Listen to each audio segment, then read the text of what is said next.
సదుపచార విధిషు అనుబోధితాం సవినయాం సుహృదం సముపాశ్రితాం మమ సముద్ధర బుద్ధిం ఇమాం ప్రభో వరగుణేన నవోఢ వధూం ఇవా.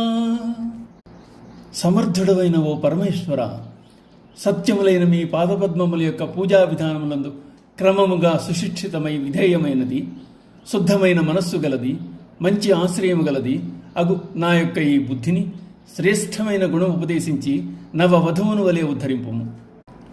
శంకరాచార్యులు వారు బుద్ధిని కొత్త పెళ్లి కూతురుతో పోల్చి తత్వాన్ని వివరిస్తున్నారు.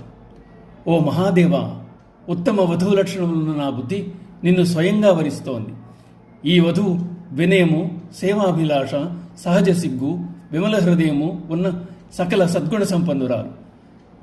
తను ఈ ఉపచారం చేయటందు సుశిక్షితురాలు, నిన్నే ఆశ్రయించింది.